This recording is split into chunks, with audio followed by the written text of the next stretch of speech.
ಕಾಂಗ್ರೆಸ್ ಸರ್ಕಾರ ಬರಕ್ ಕಾರಣನೇ ನಮ್ಮ ಹಿಂದುಳಿದವರು ವಾಲ್ಮೀಕಿ ನಾಯಕ ಸಮುದಾಯ ಕಾಂಗ್ರೆಸ್ ಪಕ್ಷಕ್ಕೆ ನಮ್ಮ ವಾಲ್ಮೀಕಿ ಸಮಾಜ ಖಂಡಿತವಾಗ್ಲೂ ಕೂಡ ಅವ್ರ ಮತವನ್ನ ನೀಡಲ್ಲ. ಇಲ್ಲ ದಂಗೆ ಹೇಳ್ತೀವಿ, ಇಡೀ ರಾಜ್ಯಾದ್ಯಂತ ದಂಗೆ ಹೇಳಿ ವಿಧಾನಸೌಧನ ಮುಖ್ಯ ಆಗ್ತೀವಿ. ಮಧುರಾಕ್ಷರಂ ಆರುಹ್ಯ ಕವಿತಾ ಸಾಕಂ ಒಂದೇ ವಾಲ್ಮೀಕಿ ಕೋಕಿಲಂ ಒಂದೇ ವಾಲ್ಮೀಕಿ ಕೋಕಿಲಂ.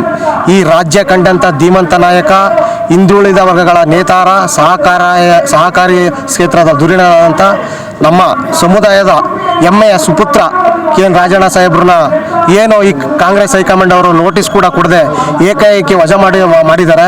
ಅದನ್ನು ವಿರೋಧಿಸಿ ಇವತ್ತು ಮೈಸೂರು ಜಿಲ್ಲೆಯಾದ್ಯಂತ ಮನೆಗೊಬ್ಬ ಮದಕರಿ ಅನ್ನೋ ಮುಖಾಂತರ ಈ ಪ್ರತಿಭಟನೆಯನ್ನು ಭಾಳ ಬೃಹತ್ ಮಟ್ಟದಿಂದ ಮಾಡ್ತಾ ಇದ್ದೀವಿ. ನೀವೇ ನೋಡಿದ್ದೀರಾ, 10,000 ಜನಸಂಖ್ಯೆ ಸೇರಿದೆ. ಮತ್ತೆ ಈ ಕಾಂಗ್ರೆಸ್ ಸರ್ಕಾರಕ್ಕೆ ಮನವಿ ಹಾಗೂ ಎಚ್ಚರಿಕೆಯನ್ನು ಹೇಳ್ತಾ ಇದ್ದೀನಿ. ಈ ರಾಜ್ಯಾದ್ಯಂತ ವಾಲ್ಮೀಕಿ ಸಮಾಜದ ಯುವಕರುಗಳು ದಂಗೆ ಹೇಳೋದ್ರಲ್ಲಿ ಎರಡಿಲ್ಲ. ವಿಧಾನಸೌಧನ ಮುಖ್ಯ ಆಗ್ತೀವಿ. ಕೇವಲ ಇನ್ನು 15 ದಿನಗಳಲ್ಲಿ ಮತ್ತೆ ಅವ್ರನ್ನ ಸಚಿವ ಸಂಪುಟಕ್ಕೆ ಸೇರಿಸಬೇಕು ಅನ್ನೋದು ನಮ್ಮ ಒತ್ತಾಯ. ಇಲ್ಲಾಂದ್ರೆ ಇಡೀ ರಾಜ್ಯಾದ್ಯಂತ ದಂಗೆಯನ್ನು ಹೇಳಿ ವಿಧಾನಸೌಧನ ಮುಖ್ಯನಾಕಂತ ಕೆಲಸವನ್ನು ಮಾಡ್ತೇವೆ. ಸರ್, ಈಗ ಸಿದ್ದರಾಮಯ್ಯ ಸಾಹೇಬ್ರಿಗೆ ಇಡೀ ರಾಜ್ಯಾದ್ಯಂತ ನಮ್ಮ ಸಮಾಜ ಅವ್ರ ಪಕ್ಷಕ್ಕೆ ಮತವನ್ನು ನೀಡಿದೆ.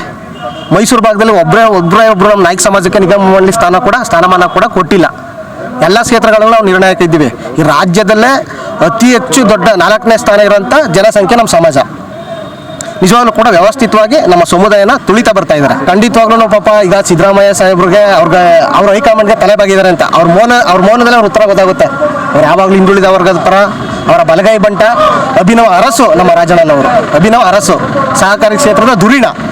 ಅವ್ರಿಗೆ ಅನ್ಯಾಯ ಆಗಿದೆ. ಬಟ್ ಅವ್ರು ಸಿದ್ದರಾಮಯ್ಯ ಮೌನ ವಹಿಸ್ಕೊಂಡಿರೋದೇ ನಿಮ್ಗೆ ಗೊತ್ತಾಗುತ್ತೆ. ಹೈಕಮಾಂಡ್ ಮಾಡಿರೋಂಥ ಕೆಲಸ ಇದು. ಈಗ ಹೈಕಮಾಂಡ್ಗೆ ಈಗಾಗಲೇ ಬಿಸಿ ಮುಟ್ಟಿದೆ.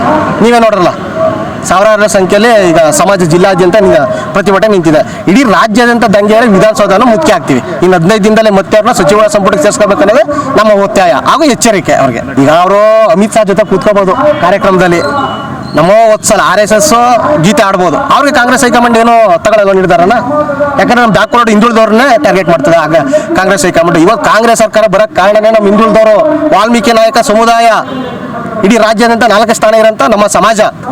ಆ ಸಮಾಜಕ್ಕೆ ಇದು ಅನ್ಯಾಯ. ಅವ್ರೊಬ್ಬರಿಗೆಲ್ಲ ಇಡೀ ಸಮಾಜಕ್ಕೆ ಅನ್ಯಾಯ ಮಾಡಿದ್ದಾರೆ. ಅವ್ರು ಎಲ್ಲೋ ನೀವು ಹೇಳಂಗೆ RSS ಗೀತೆ ಆಡೋದ್ರ ಮೇಲೆ ಕ್ರಮ ತಗೊಳ್ಳಲ್ಲ, ಅಮಿತ್ ಶಾ ಜೊತೆ ವೇದಿಕೆ ಹಂಚ್ಕೊಂಡವ್ರಿಗೆ ಕ್ರಮ ತಗೊಳ್ಳಲ್ಲ. ಇದು ಒಂದು ಕಣ್ಣಿಗೆ ಬೆಣ್ಣೆ, ಒಂದು ಕಣ್ಣಿಗೆ ಸುಣ್ಣ. ಖಂಡಿತವಾಗ್ಲೂ ಈಗ ನೋಡಿದ್ರಲ್ಲ, ವಿಧಾನಸೌಧ ಮುಖ್ಯ ಆಗ್ತೀವಿ. ಈ ಸಮಯ ಮುಂದಿನ ದಿನಗಳಲ್ಲಿ ಕಾಂಗ್ರೆಸ್ ಪಕ್ಷಕ್ಕೆ ನಮ್ಮ ವಾಲ್ಮೀಕಿ ಸಮಾಜ ಖಂಡಿತವಾಗ್ಲೂ ಕೂಡ ಅವ್ರಿಗೆ ಮತವನ್ನು ನೀಡಲ್ಲ.